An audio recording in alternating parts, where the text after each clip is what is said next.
May kumakaway! Ayan na oh, weekend is waiting. Shout out sa may excited ng makagala. Kung gusto ng malapit na summer outing, meron sa Antipolo na matitikman ng dagat feels dahil tubig alat ang nasa pool. Yan ang kwentong kalye ni JM Encinas. JM! Saya! Susan, thank God it's Friday.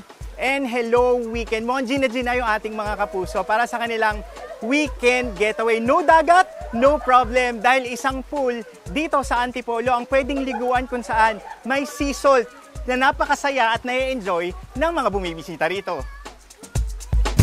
Hala, sige, ligo pa more. Slide. Deserve mo yan para mapawi ang napakainit na panahon. Ang resort na ito sa Antipolo City, binabalik-balikan dahil sa kanilang malawak na pool area. Ang ilang pool, may playground. May mini wave pool, bucket water splash, at giant slide. Ang ilan, napapasigaw pa sa pag-slide. At dahil ang Antipolo ay nasa mataas na lugar, may bonus pa itong breathtaking views.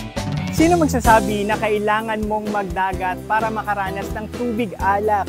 Kung ang mismong pool na ito ay isang saltwater, isa ito sa mga pinupuntahan ng mga naliligo dito. Since nasa city po, gusto rin po namin ilapit yung dagat po sa mga tao. Since ang Antipolo po ay kilala sa resort, wala pong dagat. Ang kanilang sea salt pool ay ginagamitan ng isang special mixture na ginawa para sa isang swimming pool para ito ay maging tubig dagat.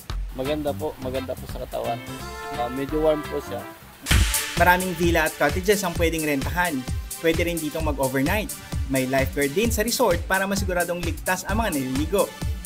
295 pesos naman ang entrance fee para sa mga nais mag-date or outing. Ngayong weekend, yayain ang pamilya at sabay-sabay magpalamig at magbanding ngayong tag-init.